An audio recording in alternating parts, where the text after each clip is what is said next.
Hello, good morning students. तो आज हमारा चैप्टर 6 जो कि मॉलिक्यूलर बेसिस ऑफ इनहेरिटेंस का आज अध्याय 2 पार्ट 2 है। कल तक हमने ये बताया था कि डीएनए क्या है, जेनेटिक मटेरियल्स क्या होते हैं, जेनेटिक मटेरियल कैसे ट्रांसफरिंग करते हैं, इन सभी चीज़ों के बारे में। फिर न्यूक्लिक अम्ल के बारे में हमने बताया था कि न्यूक्लिक अम्ल क्या होते हैं, न्यूक्लिक अम्ल कहाँ कहाँ पाए जाते हैं, इन सभी चीज़ों को आज अब हम बताने वाले हैं कि जो डीएनए होता है वो किस चीज़ों से मिलकर बना होता है, वो किन परमाणुओं से मिलकर के बना होता है, और हम डीएनए की संरचना और इसके सूत्र को देखेंगे। देखिए, तो आज के जो लोग जो टॉपिक पढ़ेंगे वो पढ़ेंगे पॉलीन्यूक्लियोटाइड्स। पॉलीन्यूक्लियोटाइड्स,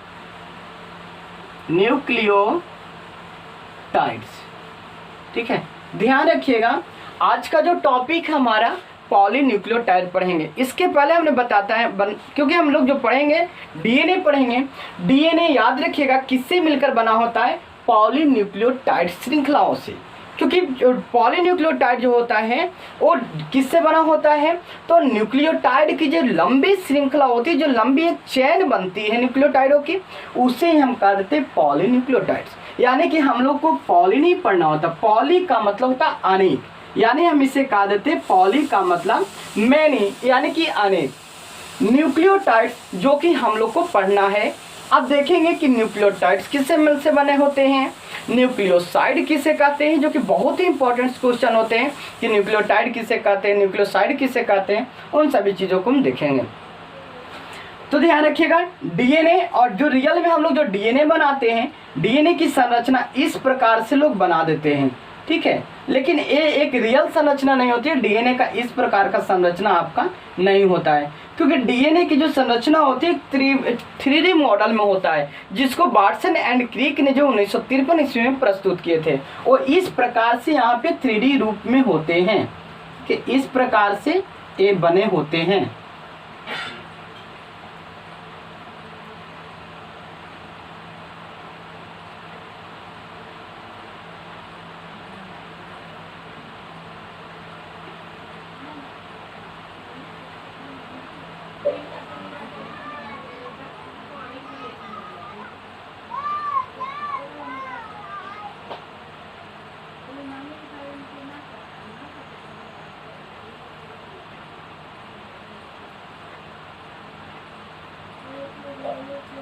ठीक है, इस प्रकार से 3D स्ट्रक्चर के रूप में जो है इस प्रकार से बना होता है।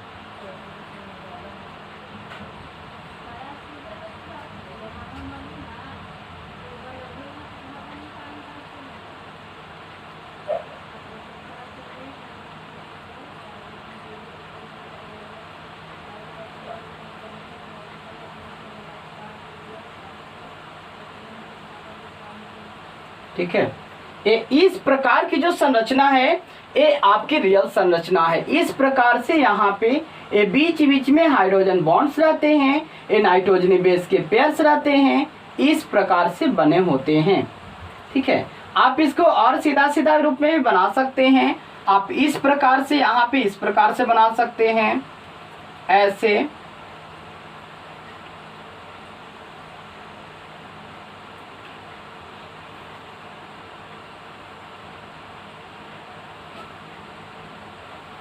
ठीक है। ये देखिए, इस प्रकार से जो है आप डीएनए स्ट्रक्चर को बना सकते हैं। ये इस प्रकार से 3D मॉडल के रूप में इस प्रकार से आपको बनते हैं। तो जो रियल जो संरचना होती है जो डीएनए का, वो आपको रियल संरचना ये होती है। ठीक है, रियल संरचना आपका ये होता है, या 3D मॉडल ये होता है आपका।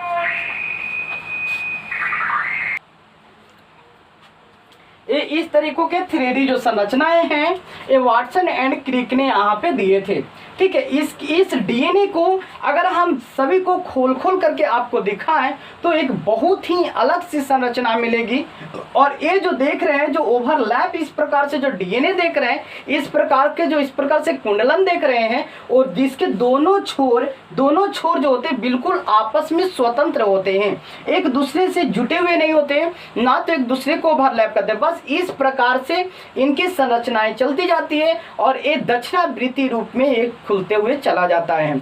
यानी कि अगर इनकी जो श्रृंखलाएं हैं यदि इसको हम खोलें तो इसकी जो संरचना होगी एक सीढ़ी नुमा दिखाई देगा। यानी कि इस प्रकार से जो है ये आपका दिखाई देगा। ये दोनों मॉडल जो है इस प्रकार से खुल जाएंगे और बीच बीच में जो हाइड्रोजन बॉन्ड से हैं वो इस प्रकार आपका दिखता हुआ चला जाएगा। ठीक है, और इसके जो प्राइम्स होते हैं एक 5 प्राइम होगा, तो इसका जो अगला छोर होता है वो 3 प्राइम होता है। यदि एक डैश आपका यहाँ पे 3 डैश है तो इसका अगला जो सिरा है वो आपका 5 डैश होगा। तो इस प्रकार से आप इसको देख सकते हैं कि एक सिरा 5 प्राइम तो इसका अगला सिरा 3 प्राइम होगा, एक सिरा 3 प्राइम तो इसका अगला सिरा 5 प्राइम होता है। ये आखिर 5 प्राइम और 3 प्राइम क्या होते हैं, इन सभी चीज़ों को हम एक एक कर डिस्कस करेंगे, ध्यान रखिएगा। तो हम लोग को देख रहे हैं कि जो डीएनए की जो श्रृंखला होती है वो किससे मिलकर बनी होती है, तो पॉलीन्यूक्लियोटाइड से। पॉलीन्यूक्लियोटाइड्स में हमको क्या पढ़ना होता है, न्यूक्लियोटाइड्स पढ़ना है, क्योंकि पॉली का मतलब होता है आपका अनेक। ठीक है, पॉली का मतलब अनेक होता है, यानी कि जब न्यूक्लियोटाइड की एक लंबी श्रृंखला बनती जाती है तो उसी लंबी श्रृंखला को हम कह देते हैं पॉलीन्यूक्लियोटाइड्स। डीएनए जो होता है और जिसकी जो श्रृंखला होती है 2 पॉलीन्यूक्लियोटाइड्स की होती है। एक पॉलीन्यूक्लियोटाइड्स आपका ए हो गया तो दूसरा पॉलीन्यूक्लियोटाइड्स आपका ए हो गया। बात समझ में आ रही है। यानी कि जो न्यूक्लिक अम्ल जो होते हैं, जो आरएनए और डीएनए होते हैं वो किससे मिलकर बने होते हैं, तो ये पॉलीन्यूक्लियोटाइडों से मिलकर बने होते हैं। अब ये पॉलीन्यूक्लियोटाइड्स में अब हम देखेंगे कि जो न्यूक्लियोटाइड्स के जो होते हैं वो कितने अणुओं से मिलकर के बने होते हैं, तो न्यूक्लियोटाइड्स 3 अणुओं से मिलकर बने होते हैं। पहला अणु क्या होता है, याद रखिएगा, पेंटोज सुगर। ठीक है, यानी कि जो पहला जो अणु है पेंटोज सुगर। इसके बाद सेकेंड की बात करें तो ये होता आपका नाइट्रोजीनियस बेस, जिसको हम नाइट्रोजनी क्षार कहते हैं। यानी कि इसे हम कह देते हैं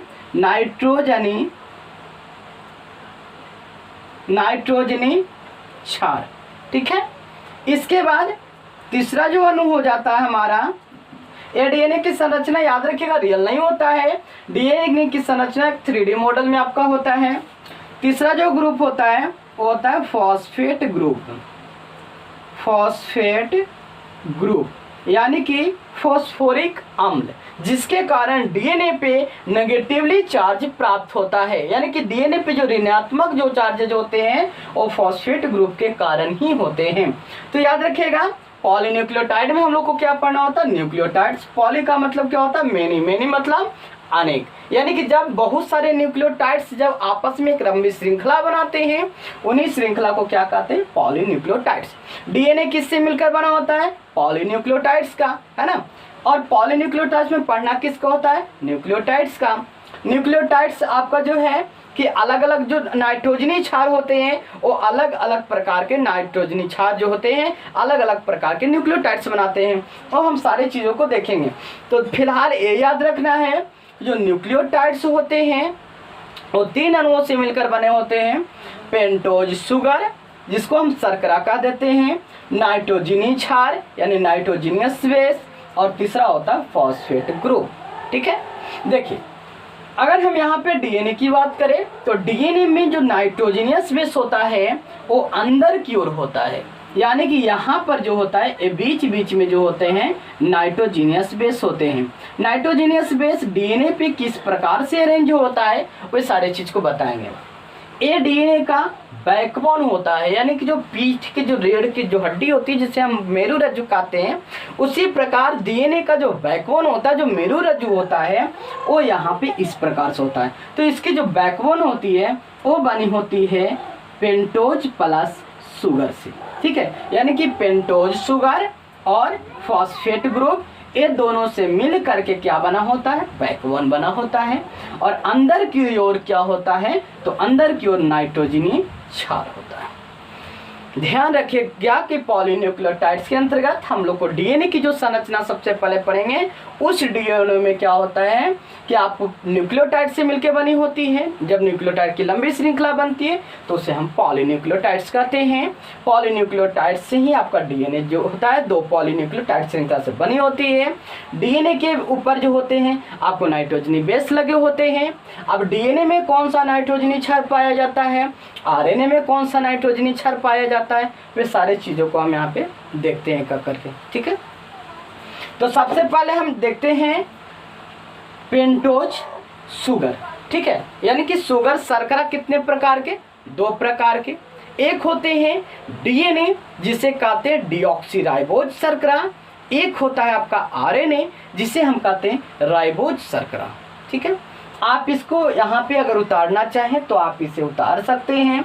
न्यूक्लियोटाइड 3 अणुओं से मिलकर बने होते हैं, pentose sugar, nitrogenous base, phosphate group. ठीक है, चलिए इसको हम नेक्स्ट स्लाइड पे लेकर के आते हैं।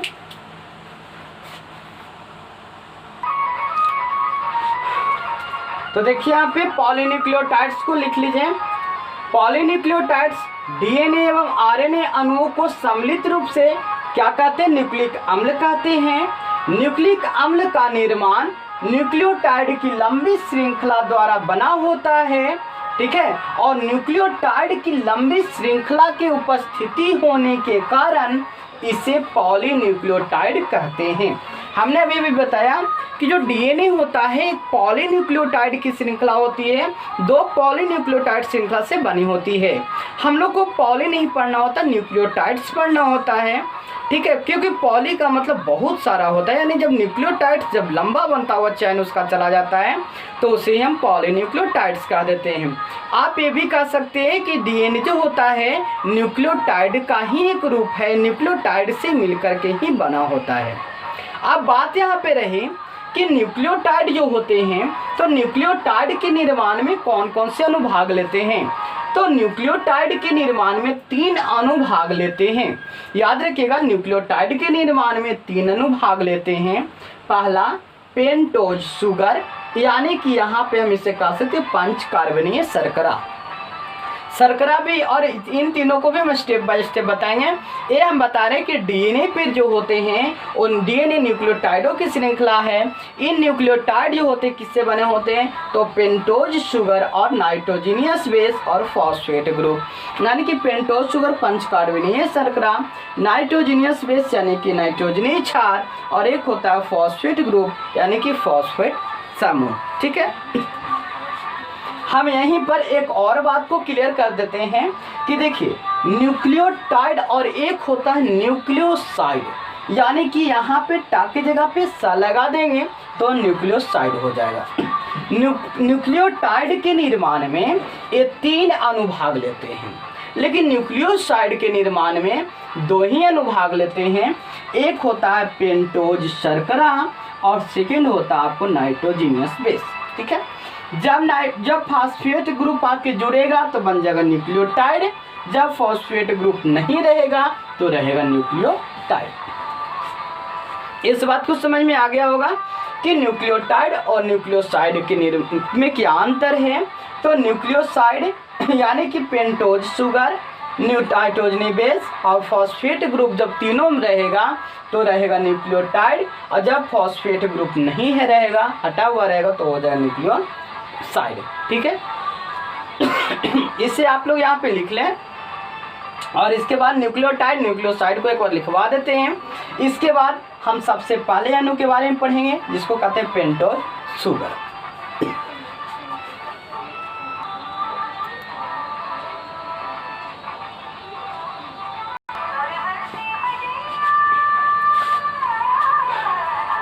न्यूक्लियोटाइड सबसे पहले हम पढ़ लेते हैं। यहाँ पे एक बार थोड़ा सा एक स्टूडेंट पूछ लें क्या न्यूक्लियोसाइड, ठीक है हम साइड बता दे रहे हैं, टाइड बता दे रहे हैं, ध्यान से समझ लीजिएगा। ऐसे तो बार बार यही चीज़ आपको रिपीट होंगे, लेकिन हम फिर से न्यूक्लियोसाइड और टाइड बता दे रहे हैं। देखिए ध्यान से, डीएनए पे जो अणु होते हैं वो 3 प्रकार के होते हैं। कौन कौन, एक होता है आपका पेंटोज शुगर, ठीक है, पेंटोज 5 कार्बनीय शर्करा। एक आपका क्या होता है नाइट्रोजनियस बेस, ठीक है, नाइट्रोजीनियस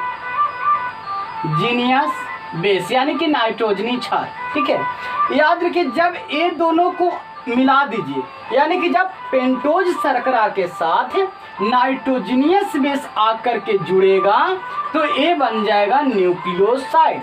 यानी कि हम ये लिख देते हैं कि पेंटोज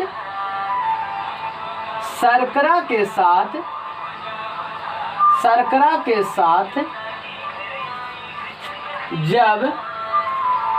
नाइट्रोजनी क्षार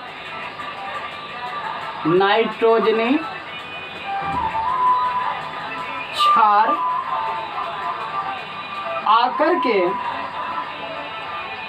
के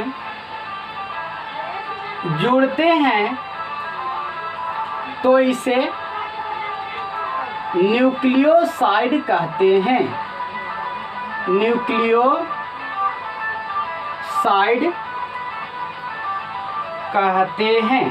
ठीक है, यानी कि पेंटोज शर्करा के साथ जब नाइट्रोजनी क्षार के एक अणु आकर के जब जुड़ेगा तो वह क्या कहलाएगा, न्यूक्लियोसाइड कहलाएगा। यानी कि हम इस प्रकार से लिख सकते हैं न्यूक्लियोसाइड में क्या होता है, pentose sugar plus nitrogenous base. ठीक है, ये मिलकर के क्या बना लेगा, न्यूक्लियोसाइड। ठीक है, ध्यान रखिएगा जब पेंटोज शर्करा के साथ जब नाइट्रोजनी बेस का कोई अणु आकर के इसके साथ जुड़ेगा तो इसे हम न्यूक्लियोसाइड कहते हैं। यानी कि पेंटोज शुगर प्लस नाइट्रोजनी बेस मिल करके क्या बनाएंगे, न्यूक्लियोसाइड। समझ में आ गया? ठीक है, अब देखिए कि तीसरा अणु क्या था, फॉस्फेट ग्रुप यानी कि फॉस्फेट समूह। जब पेंटोज शुगर नाइट्रोजीनियस बेस के साथ फॉस्फेट यानी फॉस्फेरिक ग्रुप का एक समूह आकर के जुड़ेगा तब बन जाएगा न्यूक्लियोटाइड। यानी कि हम यहाँ पर लिख देते हैं आपको न्यूक्लियोटाइड के बारे में। जब न्यूक्लियोसाइड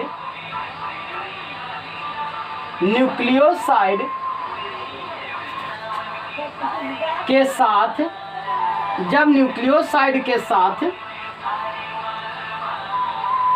फॉस्फेट समूह आकर के जुड़ता है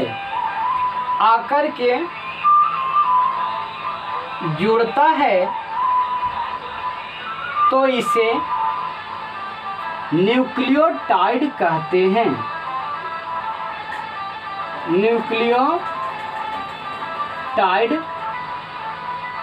कहते हैं। ठीक है, यानी कि pentose sugar plus nitrogenous base plus phosphate group. ठीक है, जब ये तीनों मिलेगा तो बन जाएगा न्यूक्लियोटाइड्स। आ गई बात समझ में? यानी कि 3 अणु डीएनए पे पाए जाते हैं जिनमें पेंटोज शुगर, नाइट्रोजीनियस बेस और फॉस्फेट ग्रुप। जब पेंटोज शर्करा के साथ नाइट्रोजीनियस बेस आकर के जुड़ेगा, नाइट्रोजीनियस क्षार जुड़ेगा तो बन जाएगा न्यूक्लियोसाइड। और जब न्यूक्लियोसाइड के साथ जब फॉस्फेट समूह आकर के जुड़ेगा तो ये बन जाएगा टाइड। यानी फॉस्फेट रहेगा तो टाइड, हटेगा तो क्या हो जाएगा, साइड। आप इस तरीक़ों से इसको याद कर लीजिएगा कि जब फॉस्फेट ग्रुप आ जाएंगे, नाइट्रोजनस में पेंटोज शर्करा के साथ फॉस्फेट ग्रुप रहेगा तो न्यूक्लियोटाइड, फॉस्फेट ग्रुप नहीं रहेगा तो न्यूक्लियोटाइड। ठीक है, यदि कहीं पर भी आपको ये समझने में दिक्कत होता हो और नहीं समझ में आ रहा हो, आप हमें कमेंट में लिख करके बताएं। नंबर है, नंबर से आप कॉल करके आप वहाँ से पूछ सकते हैं। ठीक है, तो यहाँ पे जहाँ पर भी आपको दिक्कत लगता है बताइएगा। ये बार बार यही चीज़ आपको रिपीट होते चले जाएंगे। अब यहाँ पर सबसे पहला जो पेंटोज शुगर होता है हम उसको पढ़ेंगे, फिर नाइट्रोजीनियस बेस और फिर हम लोग फॉस्फेट समूह को देख लेंगे। ठीक है, कि कौन कौन कितने प्रकार से होते हैं। डीएनए पे 4 प्रकार के जो नाइट्रोजनियस क्षार होते हैं आरएनए पर होते हैं, वे सारे चीज़ को बताएंगे। एक एक चीज़ को आप बारीकी से देखें, जो हम बोलते हैं 2 बार 3 बार रिपीट करते हैं, उन रिपीट बातों को ध्यान से सुने ताकि आपको पढ़ते पढ़ते ही याद हो जाए। ठीक है, चलिए इसको लिखना है, आप यहाँ से लिख लीजिए। इसके बाद हम चलते हैं नेक्स्ट स्लाइड पे। आप इसको लिखना है तो लिख लीजिए, न्यूक्लियोटाइड किसे कहते हैं और न्यूक्लियोसाइड किसे कहते हैं। ठीक है, चलिए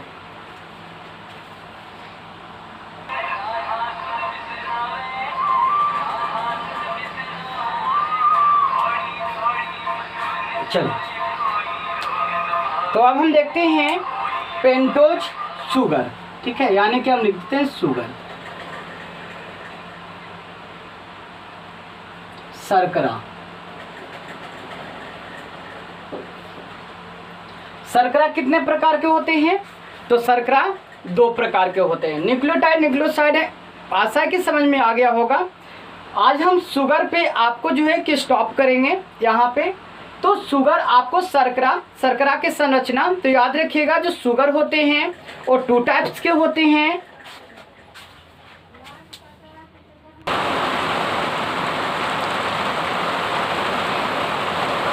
लाइट कटने की वजह से थोड़ी सी प्रॉब्लम हुई है। चलिए इसको यहाँ पे हम टॉपिक को बंद करते हैं। क्लोज करने के बाद अगले अध्याय में हम लेकर के चलेंगे। तो देखिए यहाँ पे शुगर की बात करते हैं यहाँ पे कि शर्करा कितने प्रकार के होते हैं। तो शर्करा आपके 2 प्रकार के होते हैं। कौन कौन से होते हैं? तो न्यूक्लिक अम्ल 2 प्रकार के कौन कौन से होते हैं?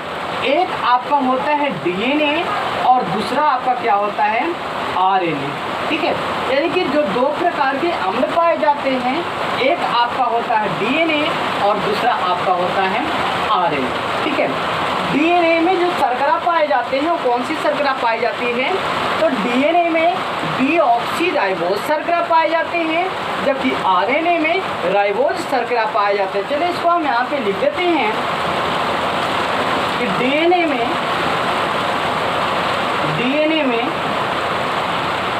डीऑक्सीराइबोज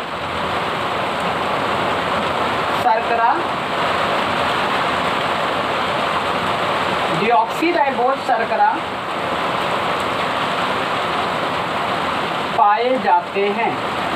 जाते हैं। ठीक है, आरएनए में राइबोज शर्करा पाए जाते हैं।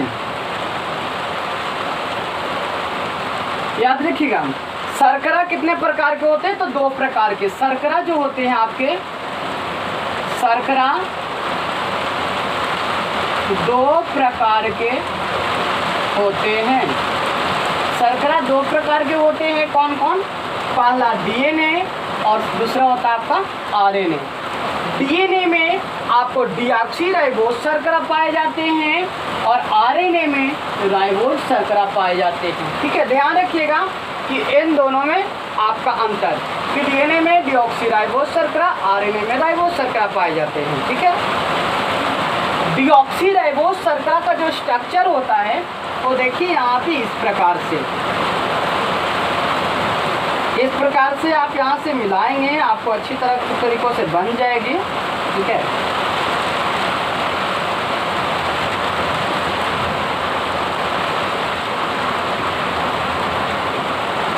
इस प्रकार से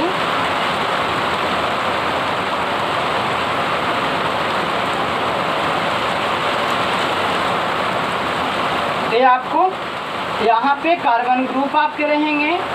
याद रखिएगा, क्योंकि जो शुगर होते हैं 5 कार्बनीय बोलते हैं, शर्करा 5 कार्बनीय होता है।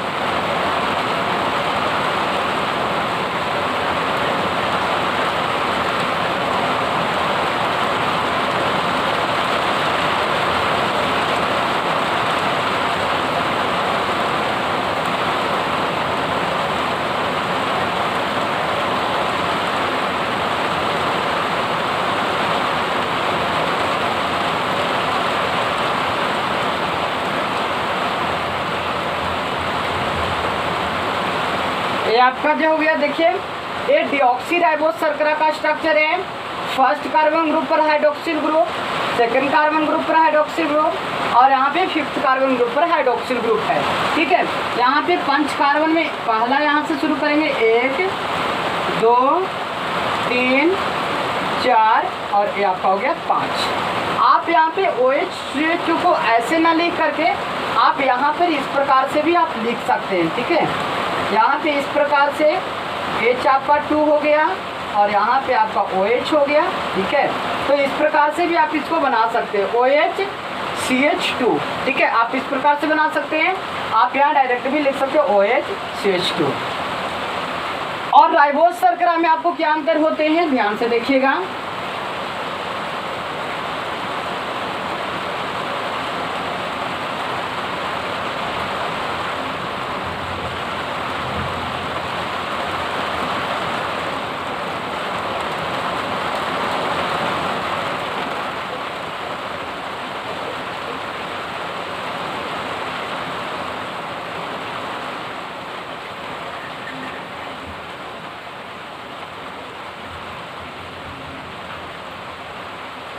देखिए, ये आपका हो गया, ये कौन सा शुगर हो गया, ये आपका हो गया डीऑक्सी राइबोज शुगर हो गया, डीऑक्सी राइबोज शुगर।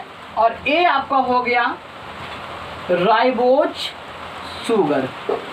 ठीक है, देखिए ये आपका हो गया, एक हो गया आपको डीऑक्सी राइबोज शुगर, एक है आपका राइबोज शुगर। यानी कि 2 प्रकार के शर्करा, डीएनए में डीऑक्सी राइबोज शर्करा पाए जाते हैं, जबकि आरएनए में राइबोज शर्करा पाए जाते हैं। डीएनए में आपका देखिए यहाँ पे फर्स्ट कार्बन ग्रुप पर और 3rd कार्बन ग्रुप पर है, सेकंड पे आपका हाइड्रोक्सिल ग्रुप प्रेजेंट नहीं है।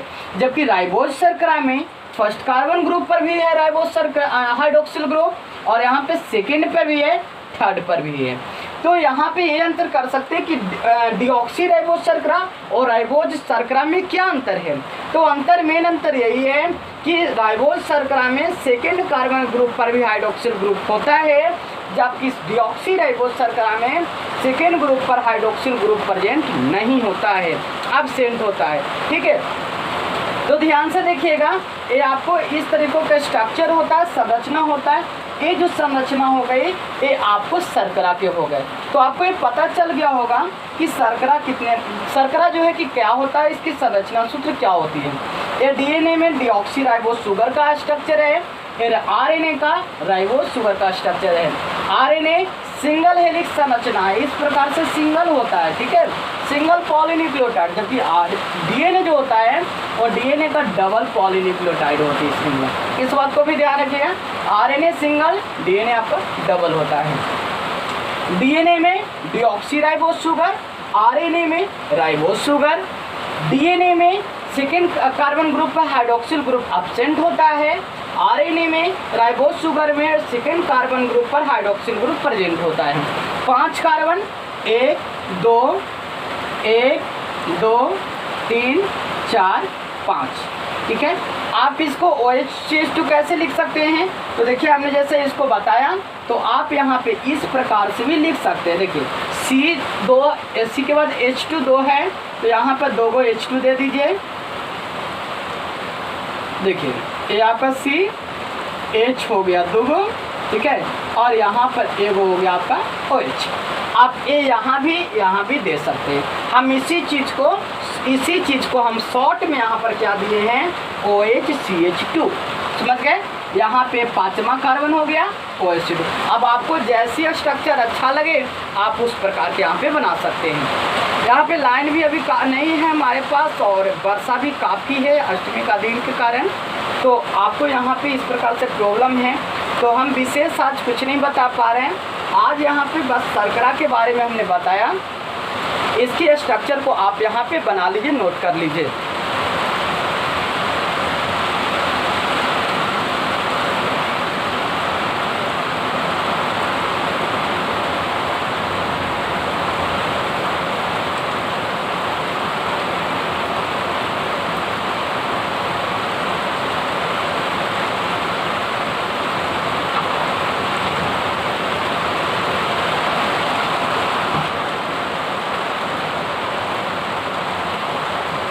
इसको यहाँ पर लिख लीजिएगा, शर्करा का डिफिनेशन दे दिए हैं। 5 कार्बन परमाणुओं द्वारा निर्मित 2 प्रकार के शर्करा से पॉलीन्यूक्लियोटाइड का निर्माण होता है। ठीक है, डीएनए में डीऑक्सीराइबोज शर्करा पाए जाते हैं और आरएनए में राइबोज शर्करा पाए जाते हैं। याद रखिएगा, डीएनए में डीऑक्सीराइबोज शर्करा और आरएनए में राइबोज शर्करा पाए जाते हैं। राइबोज शर्करा में दूसरे कार्बन ग्रुप के पार एक अतिरिक्त OH यानी कि हाइड्रोक्सिल समूह जुड़ा होता है। ध्यान रखिएगा, अंतर बस इतना है कि इसमें जो होता है डीएनए में सेकेंड कार्बन ग्रुप पर हाइड्रोक्सिल ग्रुप प्रेजेंट नहीं होता है, जबकि राइबोज शर्करा में सेकेंड ग्रुप पर भी देखिए कि यहाँ पे हाइड्रोक्सिल ग्रुप आपका प्रेजेंट है। ये आपके संरचना में अंतर होता है। राइबोज शर्करा में ध्यान से देखिएगा, राइबोज शर्करा में या राइबोज शर्करा में दूसरे कार्बन ग्रुप पर एक अतिरिक्त हाइड्रोक्सिल समूह जुड़ता है। देखिए, अतिरिक्त एक हाइड्रोक्सिल समूह है, जबकि डीऑक्सीराइबोज शर्करा में सेकेंड कार्बन ग्रुप पर कोई भी हाइड्रोक्सिल ग्रुप नहीं है।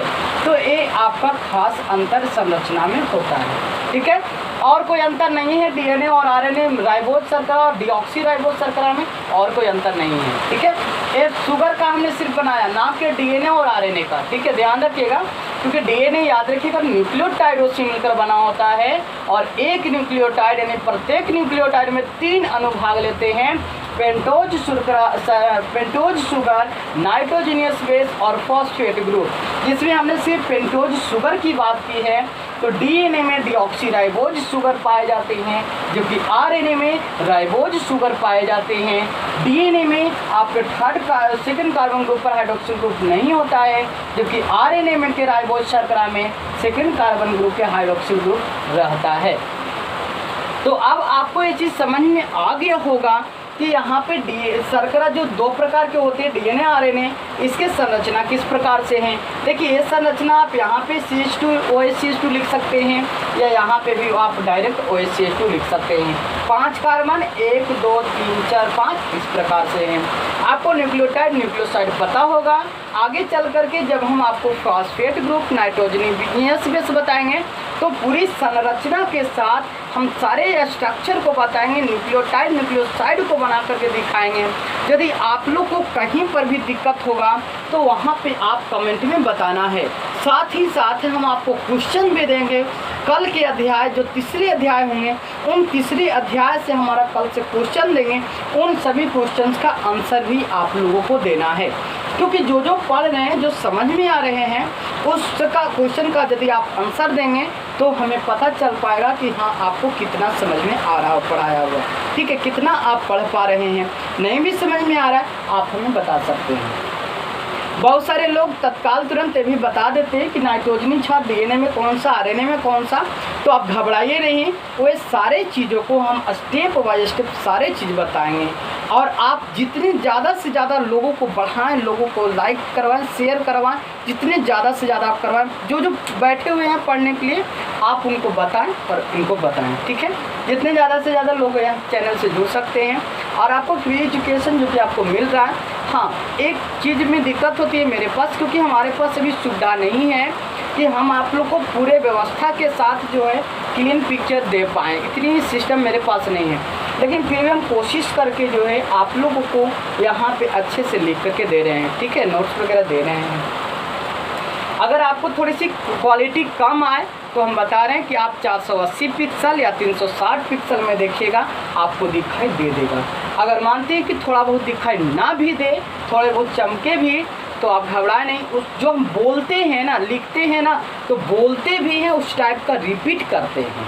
आप उसको मेरी जो बोलते हैं उसके बातों पे ध्यान दीजिएगा, आपको सारी चीज़ समझ में आ जाएगी। तो आज के लिए बस इतना ही, और कल हम तीसरे अध्याय को आपको बताएंगे। आप बस रेगुलरली जुड़ते रहें और कल से जो हम क्वेश्चन देंगे उन क्वेश्चन का भी आपको जवाब देना होगा। तो आज के लिए थैंक्स, बस इतना ही।